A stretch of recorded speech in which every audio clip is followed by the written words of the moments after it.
दोस्तों सब्सक्राइब कीजिए हमारे चैनल को जिसका नाम है लीड कोचिंग, और बेल आइकन वाला बटन दबाना मत भूलिएगा, क्योंकि आने वाले समय में हम इसी दोस्तों क्या हाल चाल। मैं नवीन मुंजाल। भाई स्क्रीन पे तुम्हें आज दिख रहा होगा ट्रिपल एम लीड का फाइनल टच प्रिपरेशन। भाई बहुत टाइम से बच्चे वेट कर रहे थे, डिप्लोमा वाले और यूपी वाले जो बच्चे हैं बहुत प्यार करते हैं अपने को।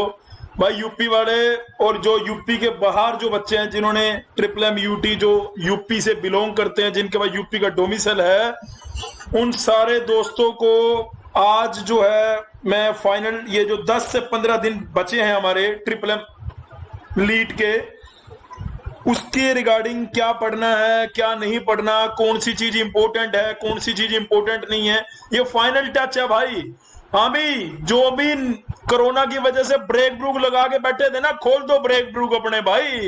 ये वीडियो 10 मिनट की हो, 15 की हो, 20 की हो, पूरी देख लेना दोस्तों। इसके अंदर मैं ना ट्रिपल एम यूटी का सब बता दूंगा, कुछ भी नहीं छोड़ूंगा। और यकीन से कह रहा हूं कि पूरे यूपी में जितने भी बच्चे या पूरे हिंदुस्तान में जो ये ट्रिपल एम यूटी का पेपर देंगे, वो इस वीडियो के बाद अपने आप को उनको पता होगा कि हमें क्या पढ़ना है, कौन से सेक्शन से फटाफट रिवीजन करनी है, कैसे करना है, सब चीज बताऊंगा मैं फर्स्ट टाइम किसी लीड का ऐसे फाइनल टेस्ट प्रिपरेशन आप लोगों के लिए स्पेशली बनाया है। मैंने बहुत मेहनत करी है इस वीडियो को बनाने में, ठीक है जी। तो मैं चलता हूं आगे। अभी यहां पर आपको सबको पता है कि भाई ट्रिपल एम यूटी का जो पेपर है वो 75 क्वेश्चन का होता है। एक क्वेश्चन 4 मार्क्स का होता है, तो 300 नंबर का पेपर हो गया। 1/4 नेगेटिव मार्किंग होती है, इसमें मैं टाइम नष्ट ना करते हुए, ये सबको पता है। अब क्या नहीं पता आपको वो मैं बताता हूं। आपको नहीं पता कि 2017 में रैंक 1 वाले के मार्क्स कितने आए थे, 300 में से 180 से ज्यादा आए थे। रैंक 2 वाले के 170 से ज्यादा आए थे। रैंक 3 वाले के 150 से 160 के बीच में आए थे। रैंक 4 वाले के 153 करेक्ट आए थे। जो रैंक 4 है वो जीसीसी का होगा। रैंक 5 जो है 145 से 150, जो पर्टिकुलर स्पष्ट रैंक लिखी हुई है, इसका मतलब वो जीसीसी की रैंक का बच्चा है। मतलब 2017-18 की बात कर रहा हूं, 19 में ऐसा नहीं था भाई। 19 में जो ये 207 है ये जीसीसी का नहीं है, 205 है रैंक 2 वाला, ये 219 का बता रहा हूं मैं। 219 में भी 300 नंबर का पेपर था और रैंक 1 वाले का 207 नंबर थे। मतलब 207 का मतलब है अगर आपने 75 में से 50 क्वेश्चन कर दिए, 75 में से 50 क्वेश्चन कर दिए, तो आपको ट्रिपल एम यूटी में आपकी जो ब्रांच ड्रीम जो आपने सोचा है वो मिल जाएगी।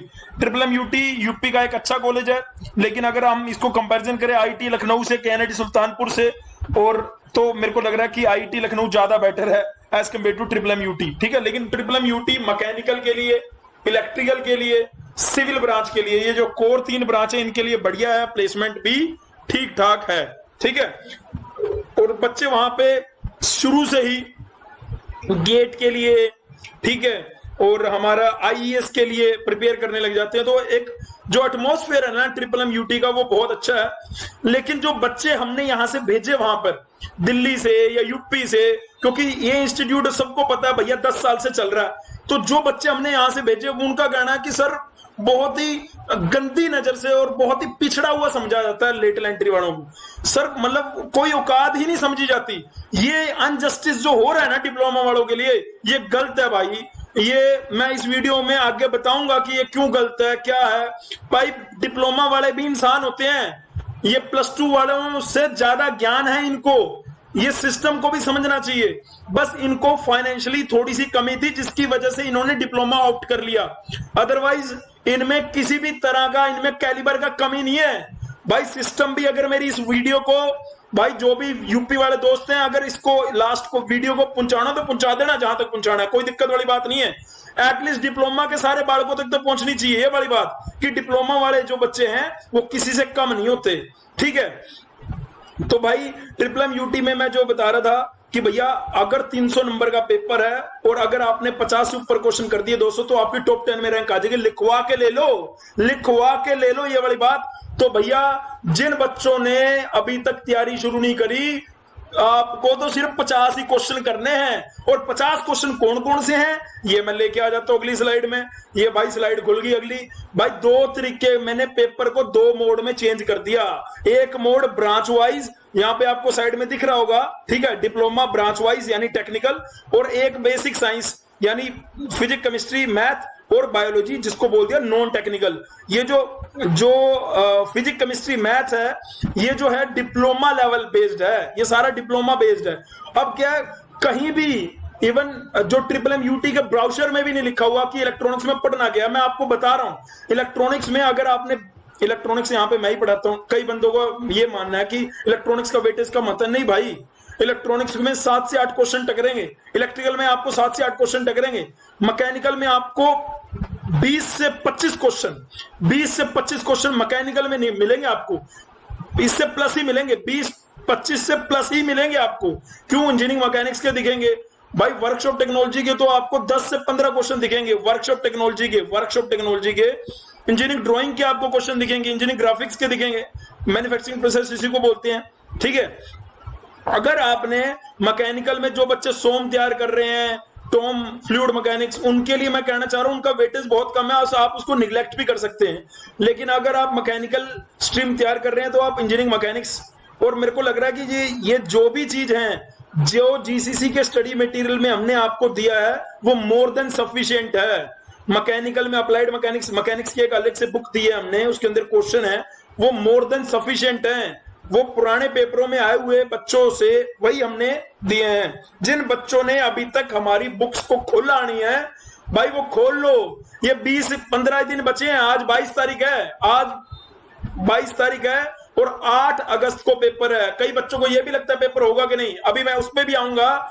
पहले तो यह है कि ये 2 मोड में तोड़ दिया। इसमें इलेक्ट्रॉनिक्स में अगर आपने पढ़ना है सेमीकंडक्टर पढ़ो, अगर आपने पढ़ना है ट्रांजिस्टर का बेसिक पढ़ो, डायोड के बेसिक पढ़ लो, रेक्टिफायर पढ़ लो, ठीक है, रेक्टिफायर पढ़ लो।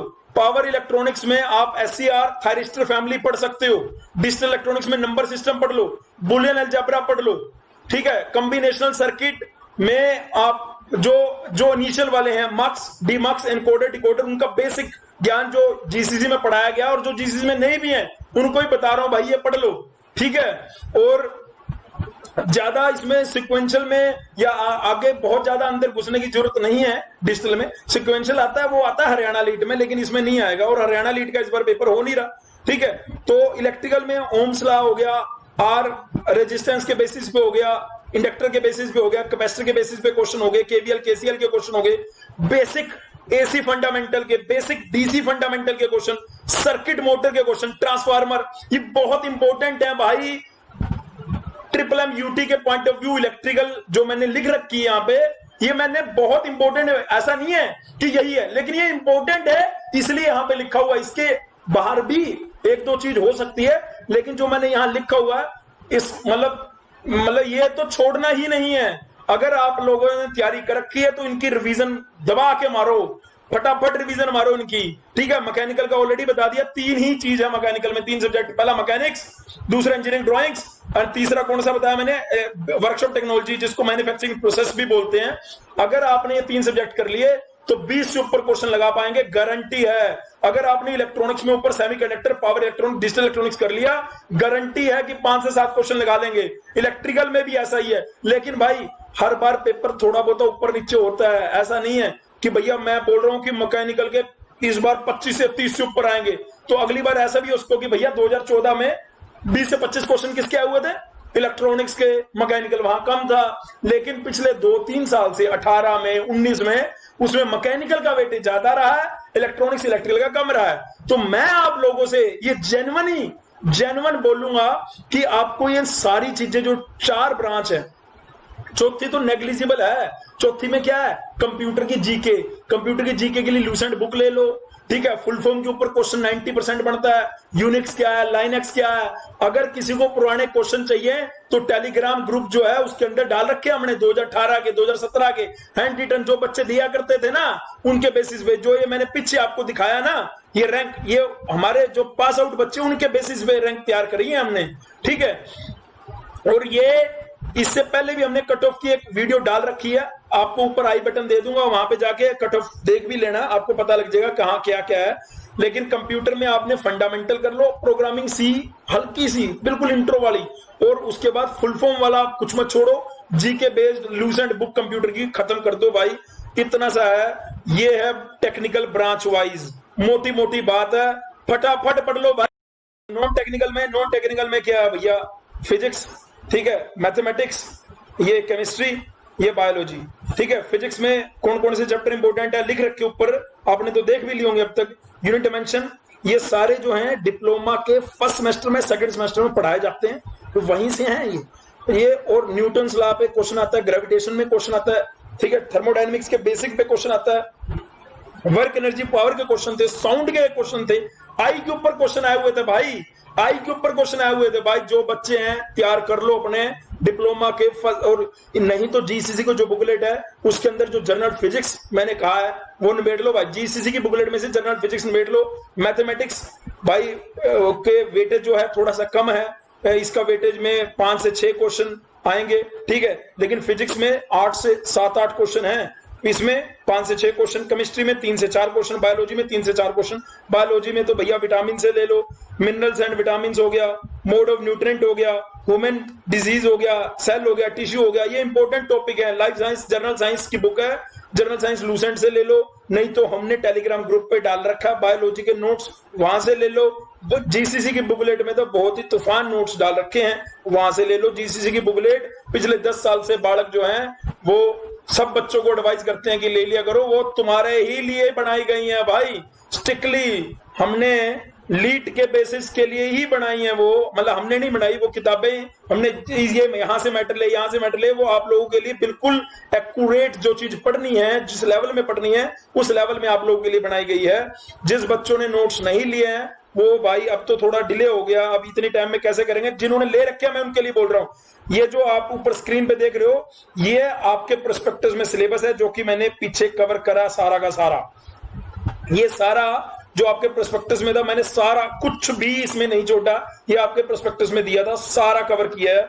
इसके अंदर के कंटेंट मैंने आपको बताए हैं, मेरे को लग रहा है उससे आपको कामयाबी जरूर मिलेगी, ठीक है भाई। जो नहीं पढ़ना स्टार्ट हुआ मेरे इस वीडियो के बाद स्टार्ट करते हैं ना डिप्लोमा वालों, पढ़ने का तरीका क्या होगा सर, कैसे पढ़े सर भाई। जो जीसीसी में पढ़ रहे थे उन्होंने तो क्लास नोट्स बना रखे हैं, उन्होंने अपने घर पे बैठ के नोट्स बना रखे हैं, जीसीसी की बुकलेट दी, उनसे एक फाइनल नोट्स बनाओ, फाइनल नोट्स अगर बना रखे हैं तो शॉर्ट नोट्स बनना, रिवाइज करो, अब वो टाइम है, फटाफट अपने नोट्स को रिवाइज करो, शॉर्ट नोट्स को एक दिन इसको, एक दिन इसको, एक दिन इसको, एक दिन इसको, एक दिन ऐसे कर दे फटाफट। और जो ट्रिपल एम यूटी का पेपर हमने लिया है वो हो गया पेपर है, जो यूपीडी का पेपर हमने लिया वो हो गए पेपर, उनको जाके देखो उनमें क्या कमी थी क्या बेची थी, सारी चीजें फटाफट देख लो भाई, ठीक है। फाइनल कंक्लूजन क्या है, कंक्लूजन ये है कि भाई सबसे ज्यादा तो इन दिनों में फोन को पैंडा छोड़ दो, फोन को पीछे कर दो, ठीक है। और टाइम को मैनेज करने के लिए सुबह अर्ली मॉर्निंग उठना शुरू करो, अर्ली मॉर्निंग उठो, फिर उसके बाद जब सारे उठ जाए जब सो जाओ, फिर दोबारा जब सोने लगे दूसरे लोग फिर उठ जाओ।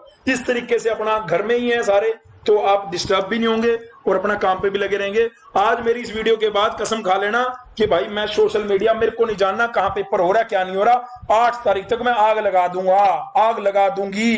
लड़कियां भी सुन लो, लड़के भी सुन लो, कर लेना भाई अपना फटाफट ऑनेस्टली से, और बढ़िया स्ट्रॉन्ग बना, जो मैंने सिलेबस बताया पीछे उसके बेसिस पे फटाफट नोट्स बनाओ। Revision time to time, division time to time फटाफट करते रहो। जो क्वेश्चन आपको दिए गए थे प्रैक्टिस के लिए असाइनमेंट, इतने सारे क्वेश्चन है आपके पास, और नहीं तो आपके जीसीसी की बुकलेट में कितने क्वेश्चन है, सारे फटाफट रिवाइज मारो, कोई दिक्कत वाली बात नहीं है। अब आता हूं मैं सैड न्यूज में। सैड न्यूज क्या थी भाई, ट्रिपल एम यूटी वालों के लिए सैड न्यूज क्या थी भाई, अनजस्टिस क्या हो रहा है डिप्लोमा वालों के साथ, ये स्क्रीन पे दिखाई दे रहा होगा। अभी मैं लेफ्ट साइड की बात कर रहा हूं, मेरे लेफ्ट साइड की स्क्रीन पे यहाँ पे लिखा हुआ है, ये 16 मार्च को नोटिस आया था, मैंने इसको इंस्टाग्राम पे डाला था। जिन बच्चों ने अभी तक इंस्टाग्राम लाओ फॉलो कर लो भाई दोस्तों, काम की चीज है, जीसीसी काम की चीज है, लेटरल एंट्री वालों के लिए काम की चीज है, बता रहा हूं। कोई कुछ भी बोले लेकिन आपको सबसे पहले चीजें बताएंगे, ये पक्की बात है। इसमें क्या है कि भाई इन्होंने लिख दिया था 16 मार्च को कि हमने प्रोस्पेक्टस आ गया था इनका फरवरी में हमने कुछ भी दिया हो, हमने अपनी सीटें 20% इनकी थी, यानी टोटल सीट कितनी थी, अगर मैं पीछे करके दिखाऊं आपको, अगर मैं पीछे करके दिखाऊं तो ये जो सारी फाइट चल रही है ना आपकी, ये फाइट चल रही है आपकी 170 180 सीटों के लिए। 170 180 सीटें हैं टोटल, जब 20% सीटें थी, ठीक है। अगर आप ब्राउजर देखेंगे ना तो उसमें 150 सीट 150 सीट 150, बस 2 ब्रांच है जिसमें 75 है, तो उनको अगर टोटल करते हैं तो 170 से 180 के बीच में सीट हैं। नहीं तो हमने पुरानी 2019 में या 2018 में एक वीडियो डाल रखी है, उसमें सारी सीट मैट्रिक्स के बारे में बता रखा है, जाके देख लेना, ठीक है। 180 सीटों से घटा के 90 सीटें कर दी हैं। और ऐसा सुनने में आया है, मेरा सुनने में क्या है, ये पक्की न्यूज है कि भाई माननीय वीसी साहब बोल रहे थे कि भाई हम तो लेटरल एंट्री खत्म ही कर देंगे, सेंट्रलाइज कोई एग्जाम हो नहीं रहा और ये फ्री फंड की सिरदर्दी है, हमसे ली नहीं जाएगी, ऐसी कुछ वर्डिंग वो बोल रहे थे, जो कि ऐसा नहीं कहना चाहिए। भाई डिप्लोमा वाले भी इंसान होते हैं। अगर हम लोग हम क्या कह रहे हैं, हम बच्चे क्या कर रहे हैं, आप पेपर ले रहे हो, बच्चे मेहनत कर रहे हैं, पेपर जाके वो क्लियर कर रहे हैं, उसके बाद आपके इंस्टीट्यूट में आ रहे हैं, उसमें दिक्कत क्या है? इतना अलगाववाद क्यों है? इतना डिप्लोमा वालों को नीचे क्यों गिराया हुआ है हम लोगों ने? अरे भाई ये भी इंसान है, ये भी इंसान है, बढ़िया बंदे हैं। एक बंदा है पवन गुप्ता है, जीबीयू में 4 रैंक लेके आया, उसके बाद जीबीयू वाले कह रहे इलेक्ट्रिकल ब्रांच में से मजाक बना रखा है क्या? ये ऐसे थोड़ा ना होगा भाई। ये भाई मैंने पीछे भी एक वीडियो बनाई थी, मैंने आपको बोला था कि कितने लोग मेरे साथ हैं कि ये अलग अलग यूनिवर्सिटी अपना अपना लीड का एग्जाम ले रही है, मजाक सा बना रखा है, इतने सारे पेपर कौन भरेगा? कितने लोग मेरे साथ हैं जो चाहते हैं सेंट्रलाइज एग्जाम हो? भाई नीचे उन्होंने बहुत सारे लोगों ने जय माता दी लिखी थी इस वीडियो में। भाई यूपी के एक एक डिप्लोमा के पास पहुंचा देना भाई, तुम्हारा एग्जाम एक सिंगल होना चाहिए। उसके लिए मेरे को बीइंग अ टीचर, मेरे को जो करना पड़ेगा मैं अपने डिप्लोमा वाले बच्चों के लिए करूंगा। मैं ऑल ओवर डिप्लोमा वाले बच्चों के लिए कह रहा हूं कि यार ये अनजस्टिस है। आप प्रोस्पेक्टस में 20% सीटें देते हो, हालांकि उसमें लिख रखा है कि वो कम ज्यादा हो सकती हैं, और आप 16 मार्च को कह देते हो कि वो 10% सीटें रहेगी। और सुनने में क्या आता है, आगे सुनो, आगे दिक्कत क्या है। ये भाई साहब, ये हमारे वीसी साहब आगे हैं, ये ट्रिपल एम यूटी के वीसी साहब हैं।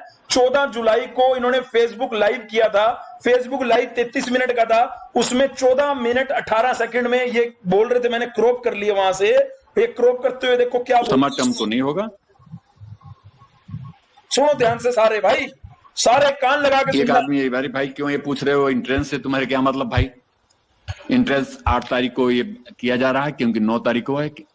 इसमें भी है हम इंट्रेंस और डिले करना चाहते थे, लेकिन मेन पर्पज है कि हमारे जो लेटरल एंट्री वाले स्टूडेंट्स हैं या तो इस साल बंद कर दें, क्योंकि आप ये जानते हैं कि लेटरल एंट्री सेकंड ईयर के साथ पड़ता है। जो सेकंड ईयर का हम कोर्स शुरू कर दें 1 सितंबर से, उसके पहले में एंट्रेंस करके उनका काउंसलिंग करा करके उनका हमें यहाँ पर एडमिशन लेना होगा, ऑनलाइन ही करना होगा, वो जब आएंगे तो फाइनली कर लेंगे। तो इसलिए हम जल्दी करने के चक्कर में, कि अदरवाइज यदि वो लेट हो रहा है तो इसका मतलब लेटरल फिर से वो एंट्री नहीं हो पाएगी, लेटरल हम लोग बंद कर देंगे। अब देखेंगे उनका कैसे करेंगे। इसलिए अभी 8 तारीख को है, क्योंकि 9 तारीख को वो है, तो हम लोग चाह रहे हैं कि उसमें somebody is saying the 20 marks वो क्विज रहे वो बेटर है। हाँ जी सुना दोस्तों, इतना ही था तुम्हारे लायक, आगे तो कोई और बात बोल रहे हैं। और आप, मैं उम्मीद करता हूं कि आपने सुनी होगी। सुनी दोस्तों बात, वीसी साहब, माननीय वीसी साहब कह रहे हैं कि अगर ये सरकार चेंज करती है ना डेट 8 अगस्त के, तो मान लो यूपी में लगता है कि पेपर नहीं कराया जा, वैसे अभी तक तो भाई इनके ऊपर प्रेशर है ये 100%, क्योंकि इनका जो सेकंड ईयर है ना वो सितंबर में स्टार्ट हो रहा है। इवन हर यूनिवर्सिटी का हो रहा है, हर यूनिवर्सिटी का हो रहा है, तो लीड के पेपर नहीं हो रहे, वो कैसे बाद में ज्वाइन करेंगे? 1 महीना लेट उनकी पढ़ाई कैसे होगी? लेकिन वीसी, हमारे वीसी साहब को टेंशन है, ट्रिपल एम यूटी वाले, ये इसीलिए अगस्त में पेपर रखा गया है। तो कई बच्चों को लग रहा था पेपर कैंसिल, भाई पेपर कैंसिल नहीं होगा। अगर हुआ ना तो मुझे लगता है इनकी हिसाब से बिल्कुल ही कैंसिल हो जाएगा, जो कि आप लोगों के लिए बहुत ही बेकार न्यूज है। ऐसा नहीं होना चाहिए। इसीलिए जो ऊपर की स्ट्रेटजी बताई है, जो ऊपर के टॉपिक बताए हैं, फटाफट 8 अगस्त से पहले खत्म कर लो दोस्तों। इसी में आप सारे डिप्लोमा वालों की, यूपी के लड़कियों लड़कों, उसी में भलाई है आपकी। ठीक है, ठीक है मेरे प्यारे दोस्तों, मैं आगे बढ़ता हूं। आगे ये कट ऑफ है 2018 की। 2018 की कट ऑफ यहाँ पे तुम्हें दिख रही होगी, लास्ट रैंक है। ये लास्ट रैंक क्या है? जो सिविल इंजीनियरिंग थी 142, सीएससी थी 269, इलेक्ट्रिकल थी 173, ईसी 168, मैकेनिकल खत्म कहां हो गया? 44 रैंक पे मैकेनिकल आ गए। मैकेनिकल, इलेक्ट्रिकल, ये ब्रांचेस आग हैं वहां पर, और सिविल, मैकेनिकल, इलेक्ट्रिकल और सिविल, ठीक है। ईसी और जो तुम्हारा कंप्यूटर है और जो तुम्हारा केमिकल है, वो थोड़ा सा उनकी कट ऑफ जो है पीछे गई हुई है। बाकी यहाँ पे अलग अलग ब्रांच की अलग अलग मतलब कैटेगरी है, general open category, general UP की, ये फ्रीडम फाइटर की, बीसी की, एससी की, एसटी की, ये सारी हैं। आप यहाँ पे अपने अपनी कट ऑफ अपने अकॉर्डिंग देख सकते हैं, जो जिस ब्रांच का है। भैया वीडियो को 2 मिनट पॉज करना और देख लेना, ठीक है। मैं आगे बढ़ता हूँ। ये मैंने क्या कर रखा है, अलग अलग भैया कटो में कि जनरल की लास्ट, ये फर्स्ट काउंसलिंग का बताया मैंने, वो तो मैंने ओवरऑल स्पोर्ट काउंसलिंग का, ये फर्स्ट काउंसलिंग का। ओबीसी की 64, ओबीसी जनरल की 164, ये ऐसे करके रैंक है, नीचे दिख रही होंगी स्क्रीन पे। मैकेनिकल की है, इलेक्ट्रिकल की जनरल की 65 है, उसके बाद सिविल की जनरल की 120 थी, और ईसी की 173। ये रैंक है नीचे, ये मार्क्स नहीं है, कहीं आप मार्क्स समझे, रैंक है, ठीक है। रैंक और मार्क्स मैंने पहली स्लाइड में बताया था, ठीक है। रैंक और मार्क्स मैंने पहली स्लाइड में बताया था, मार्क्स, ठीक है। और ये कंप्यूटर साइंस की है, और ये केमिकल की है। लास्ट रैंक है 200 तक केमिकल वाले को मिल जाता है। तो भाई 100 बात की एक बात, अगर आप लोगों ने कोई भी सक्सेसफुल बनने के लिए कोई भी शॉर्टकट रास्ता नहीं है, उसके लिए एक ही चीज है, वो है मेहनत, कड़ी मेहनत। दबा के ये 15 से 20 दिन जो है भूल जाओ दुनियादारी, ये जो आपको दिया गया कंटेंट, नहीं तो भाई ये टेलीग्राम पे ज्वाइन देख कर लो। जो कंटेंट है उसमें इलेक्ट्रिकल के नोट्स हैं, तुम्हारे लायक बिल्कुल काम आएंगे। उसमें मैकेनिकल का भी डाला हुआ है, उसमें मैकेनिक्स भी, मैथमेटिक्स का भी, बहुत सारी चीजें हैं जो तुम्हें काम आएंगी। वो देखो और उनको ध्यान से करने की कोशिश करो। ये मैंने कट ऑफ बता दी, मैंने आपको मार्क्स बता दिए, मैंने आपको ये बता दी कि कितने क्वेश्चन करने पे क्या होगा, मैंने आपको कौन कौन से चीजें पढ़नी चाहिए, ट्रिपल एम यूटी के लिए कौन कौन सी नहीं पढ़नी चाहिए। हाँ, ट्रिपल एम यूटी का और यूपीडीयू का क्या डिफरेंस है, यूपीडीयू के लिए एक अलग से वीडियो मैं लेके जल्दी आऊंगा आप लोगों के पास। यूपीडीयू की वीडियो थोड़ी बड़ी थी, अभी ये ऑलरेडी 20-25 मिनट की हो चुकी है, तो उसमें फिर दिक्कत हो जाती है अगर उसको भी क्लब करता। ये भाई साहब 30 सेकंड की वीडियो, भाई मेरे को तो इरफान साहब जो, मैं इनसे बहुत इंस्पायर्ड हूँ, मैं चाहता हूँ तुम भी सुन लो। हाँ, क्या? नए प्रोजेक्ट की बात कर रहा हूँ सर। नहीं वो वर्ड। Sir project. चेकबुक देना। क्या? Difficult sir. डिफिकल्ट। क्या होता है? सर आपने पहले कभी डिफिकल्ट नहीं सुना? ये सुना होता ना तो आज तक मैं समोसे की दुकान पे समोसे बना रहा होता। ये फैक्ट्री खड़ी नहीं करी होती मैंने। ये मैं वही सुनता हूँ जिससे मेरे इरादे मजबूत होते हैं।